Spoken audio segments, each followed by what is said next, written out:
Welcome to the Economist in Your Ear podcast. Have you ever paused to consider what an actual conflict in space might look like? And perhaps more unsettling, how rapidly we seem to be, accelerating towards that reality. Today we're embarking on an exploration of a fascinating report from The Economist, and we've also got a rich array of additional material. And together, these really paint a picture, sometimes quite an unnerving one, of how U.S. Space Command is actively preparing for direct satellite-on-satellite combat. But our goal isn't just to recap, it's to truly unpack the core arguments. Then we'll step back, maybe challenge some underlying assumptions, pinpoint what might be missing from the public conversation, and ultimately explore the broader implications for all of us down here on Earth. It's a truly pivotal conversation, I think, because the prevailing wisdom around orbital security has undergone, a dramatic shift. We've moved from carefully avoiding any mention of weapons in space to openly rehearsing these intricate satellite duels. We'll examine the specific capabilities currently under development, sure, but critically, we'll also dive into the strategic tensions that are frequently overlooked, asking what this new posture genuinely means for global stability and, frankly, for the future of humanity's access to space itself. So let's jump right in with what feels like a surprisingly public shift. General Stephen Whiting, who leads U.S. Space Command, he recently offered a rare glimpse into this near future. He highlighted what he called a delicate orbital minuet, a rendezvous and proximity operation, or RPO, that America conducted alongside France late last year. And this maneuver took place rather pointedly near an unnamed enemy satellite. What does this orbital minuet instantly tell us about the new, maybe more aggressive posture in space? Well, what's truly fascinating here, beyond just the technical feat itself, is the symbolic weight, This RPO was a significant milestone. It was actually the first time the U.S. conducted such a purpose-built maneuver with a country outside the longstanding Five Eyes intelligence alliance. So it signals a whole new level of cooperation, yes, but also a very overt demonstration of their ability to operate intimately close to rival spacecraft. General Whiting himself explicitly framed it as a demonstration of their capacity to operate well together. Right. It's a statement as much as it is a drill. The very public statement. That RPO maneuver certainly signals a significant shift. What's the core impetus, then, behind this increasingly muscular approach we're witnessing in space defense? The drivers are multifaceted, really. First, the American Armed Forces' reliance on satellites hasn't just grown, it's compounded exponentially. Right. Think about recent operations like the strike on Iran in June. Sources indicate these were entirely space-enabled, meaning satellites were absolutely critical for intelligence, communication, targeting, the whole lot. So if you can't operate in space... You're critically hindered on Earth. Exactly. Yeah. Second, there's a heightened perception of escalating threats. We've seen, an 8-fold increase in Chinese satellite launch activity just since 2015. That naturally raises eyebrows. 8-fold. Yeah. Then there are these accusations that Russia is developing an orbital nuclear weapon, one capable of blanket-fying low Earth orbit or LEO constellations. That's the densely populated region where most of our communication and imaging satellites live. Blanket frying. That sounds ominous. It is. And let's not forget, China, Russia, and India have all conducted destructive anti-satellite weapon tests, creating these immense debris fields already. Okay. This sounds like it's fundamentally altered the rhetoric, hasn't it? I seem to recall that just a few years ago, Space Command was quite hesitant to even discuss its offensive capabilities. You're absolutely right. It's a complete pivot. Now, they're not just comfortable discussing it, they're actively embracing it. General Whiting has been remarkably candid, stating, and I quote, "It's time that we can clearly say that we need space fires and we need weapon systems. We need orbital interceptors." Orbital interceptors. He even went so far as to call them weapons. This new posture, he says, applies across space to space, space to ground, ground to space capabilities, and it's all explicitly aimed at achieving lethality for deterrence. Lethality. It's a stark shift from the prior reticence, definitely. And it appears allies are getting on board, or at least, aligning their public statements. The UK's 2025 Strategic Defense Review, for example, for the very first time, openly commits to Earth and space-based anti-satellite fires. Indeed. And it extends beyond just words on paper. The multinational Operation Olympic Defender, which includes key players like Australia, Britain, Canada, France, Germany, New Zealand. A big group. A very big group. It just reached initial operational capability back in April. They're finalizing a joint campaign plan this summer. Multinational satellite movers are now, routine policy. It signals a collective, public willingness to shadow or even harass rival spacecraft. It's a united front, at least on the surface. Okay, so to ensure survivability in this increasingly contested, maybe dangerous environment, Space Command is exploring a range of solutions. Yeah. General Whiting mentioned satellites carrying more fuel. That allows for more evasive maneuvers. Exactly. More dodging capability. And in-orbit refueling a capability, China notably demonstrated just in June.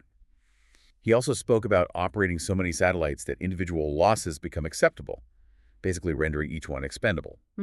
This sounds a lot like the proliferated constellations we're seeing, kind of like SpaceX's Starlink. The National Reconnaissance Office, for example, has already launched over 200 small satellites since 2023. That's right. And there's even a rumored, $1.8 billion contract with SpaceX for a massive 450-satellite Starshield relay fleet? That's the chatter. And it's not just about numbers, it's also about intelligence, about speed. There's a significant emphasis on artificial intelligence, AI. AI enters the picture. Always does, doesn't it? General Whiting, for instance, envisions onboard AI for satellites that could maybe detect nefarious objects and maneuver autonomously to avoid them. And on the ground, they're developing something called SpaceBot. SpaceBot? Yeah, it's a large language model, like ChatGPT, but trained on a vast amount of threat and planning data. The idea is for it to rapidly provide officers with critical insights for responding to attacks. It's about speed and scale, both in hardware and, crucially, in decision-making. All right, that official narrative paints a very clear picture of this evolving space landscape. But as we start to dig deeper, maybe peel back some layers, what are some of the subtle cracks, the counter-evidence, or even the blind spots that this material helps us uncover? Let's start with the idea that more maneuverable and proliferated satellites will solve survivability in this new reality. Does it? Well, if we connect this to the bigger picture, the very concept of mass attracts mass kind of comes into play. The bigger your fleet of satellites, the greater your burden for tracking and collision avoidance becomes. It's a huge management problem. Right. Just keeping track must be immense. Exactly. Even with AI economy, we're already seeing runaway conjunction alerts that just swamp the human operators. And crucially, a single debris-generating strike, or chillingly, Russia's suspected nuclear killsat, which could unleash an electromagnetic pulse, an EMP, that fries electronics indiscriminately. That blanket frying idea again? Yeah, that could still wipe out huge swaths of LEO. This proves that even the most proliferated network, thousands of satellites, remains a single-point vulnerability to something indiscriminate like an EMP or just widespread nuclear debris, because debris, once created in orbit, it's effectively forever. Debris is forever. That's sobering. Okay, here's where it gets really interesting for me. The argument is often made that orbital interceptors will deter aggression. But how do you deter if the deterrent itself becomes an immediate threat? Precisely. That's the paradox, isn't it? Low-threshold weapons, they cut both ways. A satellite that can sidle up for a defensive inspection, as they like to call these RPOs. The orbital minuet. Right, the minuet. Well, that same satellite can just as easily nudge solar panels, maybe sever antennas, or just outright disable a rival satellite. Distinguishing hostile intent from a defensive maneuver in real time is almost impossible in the vacuum of space. It raises significant first strike incentives. This brings up a critical question. When does a defensive capability become the primary trigger for conflict? The line just blurs completely.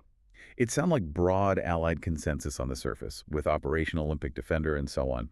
But when you dig into the nuances, are all these allies truly on board with this American-led direction without any reservations? That's a very perceptive question. While countries like France and Germany have indeed joined Operation Olympic Defender, and you could argue it's largely to maintain that crucial intelligence flow from the U.S., European officials have quietly, and sometimes not so quietly, expressed concerns.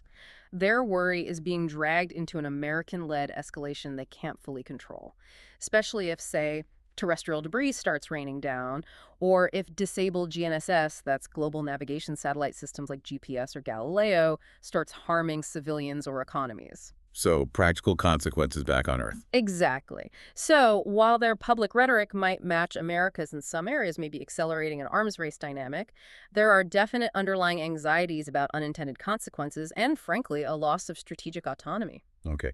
And finally, let's touch on the reliance on commercial partnerships to strengthen resilience. Yeah.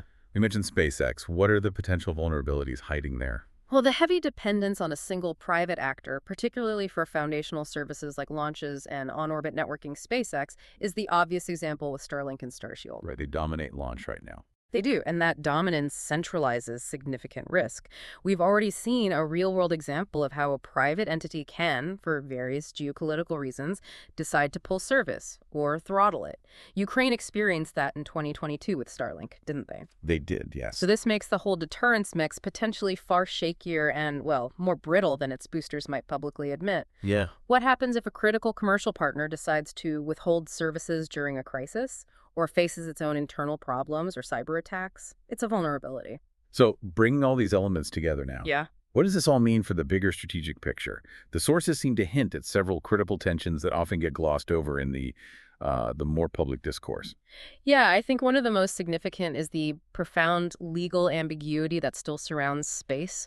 The Outer Space Treaty, the foundational document, it unequivocally bans weapons of mass destruction, WMDs. Right. But it's basically silent on kinetic interceptors or lasers or electronic warfare, non-destructive interference. So once allied RPO demonstrations become routine, as they seem to be. The minuet becomes standard practice. Exactly. Then Moscow and Beijing gain a ready-made excuse to orbit their own inspectors, and they'll just call them defensive. This fundamentally complicates any shared understanding of what constitutes a red line or acceptable behavior. It creates a really dangerous vacuum in terms of international norms. Then there's the terrifying prospect of what many call the escalation ladder in space. How quickly could things spiral? Indeed. In a crisis, the line between something like, say, temporarily blinding a spy satellite with a laser, jamming GPS signals over a region, and outright kinetic destruction hitting it with an interceptor is incredibly thin. And you have to remember, our real-time global economies are now heavily reliant on LEO, broadband, precise satellite data for everything from finance to farming. Everything, yeah. So inadvertent economic damage could easily outpace slow, deliberate decision-making capabilities on the ground. This could lead to a rapid, unforeseen, and frankly, potentially catastrophic cascade of consequences far beyond what anyone initially intended. The stakes are just incredibly high for miscalculation. And the debris problem. You mentioned it's forever. It feels like an existential threat hanging over all of this, doesn't it? It absolutely is. The very concept of proliferated constellations, while offering some resilience through numbers, also means that even a limited kinetic exchange, just a few satellites hitting each other, could trigger what's known as Kessler syndrome. Right, the chain reaction. That runaway chain reaction where debris from one collision impacts other objects, creating even more debris, potentially making vast parts of low Earth orbit unusable for decades, maybe centuries. That's an existential risk, not just to military programs, but to every single spacefaring nation, every communication network, our ability to monitor climate change, everything. And finally, let's turn back to the increasingly prevalent role of AI. While SpaceBot sounds impressive for rapid decision-making, there's got to be an inherent risk in delegating aspects of command, especially lethal command, to artificial intelligence. This raises a really critical point. Autonomous decision assistance, whether it's for maneuvering or actually firing weapons, creates what's sometimes called a human automation wedge problem. A wedge problem. Yeah, think of it as the shrinking gap between what an AI recommends, often in milliseconds based on complex data, and how much time a human operator, say a young lieutenant somewhere, has to actually understand, process, and potentially override that decision. So the machine's too fast for the human. Potentially. The sheer speed of machine decision-making clashes fundamentally with the profound need for human discretion, judgment, and ethical consideration in situations of grave, potentially global consequence. How confident will that lieutenant be to override the machine, telling them to act preemptively? That's a deeply unsettling question, given all these complexities, these potential pitfalls. What would a more credible and, crucially, the more stable deterrence mix look like? The material certainly suggests there are levers beyond just building more weapons, right? Absolutely. We absolutely need to consider options that balance necessary capabilities with strategic stability. It's not just about having the biggest stick. One crucial lever is fostering cooperative RPO norms. Okay, cooperation on those close approaches. Exactly. This would involve things like shared notifications, telling others you're approaching, and maybe whitelisted inspection windows for these rendezvous and proximity operations. While it dramatically lowers the risk of misinterpretation, thinking an inspection is an attack, Right. Achieving that level of trust and reciprocity with nations like Moscow and Beijing, who are also developing similar capabilities, presents an enormous diplomatic hurdle. They might not want to play ball. That seems vital for de-escalation and building trust, even if it's difficult. What else is on the table besides norms? On-orbit refueling and repair is another promising avenue, I think. It extends the life of satellites significantly, meaning you might not need quite so many, potentially reducing that mega constellation bloat and debris risk. Makes sense. However, the technology is still pretty nascent, pretty new, and there's always the caveat that this very capability refueling in orbit could also be leveraged to aid adversary fleets, letting their satellites maneuver more. A double-edged sword, then. Very much so. Then there's passive hardening, using things like special optical filters on sensors, or maybe laser-resistant coatings on satellite bodies. This raises the cost for potential attackers to launch reversible attacks, like blinding or jamming, making them less appealing. So making satellites tougher. Essentially, yeah. But it adds weight and complexity to satellites, which increases launch costs. And some of these advanced defenses are likely highly classified, which limits their broad adoption, even among close allies. And finally, the oldest tool in the kit, maybe the hardest one. Diplomacy. Absolutely. Redline diplomacy is paramount. This would involve establishing maybe a dedicated space conduct hotline, similar to the Cold War era hotlines between Washington and Moscow. A space hotline. Yeah. And agreeing on verifiable, debris-free test bans for anti-satellite weapons. The goal is to clarify thresholds, make it clear what's unacceptable, and avoid accidental escalation before a crisis ever spirals out of control. However, these agreements are notoriously hard to verify in the opaque environment of space.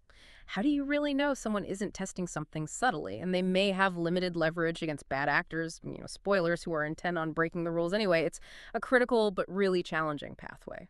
So after digging into all of this, what really stands out to you? For us, I think General Whiting's unexpected, almost blunt candor truly underscores how rapidly orbital security thinking has pivoted. It's gone from don't talk about weapons in space to openly rehearsing satellite duels and discussing actual lethality. It's quite the shift. It really is.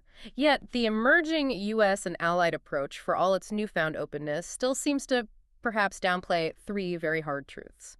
First, as we said, debris from space collisions is truly forever fundamentally altering orbital environments for generations to come. It's an environmental catastrophe waiting to happen. Second, attributing actions in space, figuring out who did what and why when something goes wrong, remains incredibly fuzzy, incredibly difficult. This increases the risk of miscalculation and accidental retaliation massively. Okay. And third, that heavy dependence on a single private launch supplier, maybe a single network provider, creates very brittle bottlenecks for something as critical as national security infrastructure. It concentrates risk. So here's something for you, our listener, to consider as you go about your day.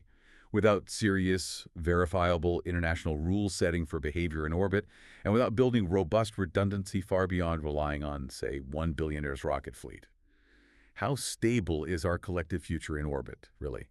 And what might be the true, unforeseen long-term consequences of preparing for conflict in what was once considered the final peaceful frontier? It's definitely a thought worth mulling over.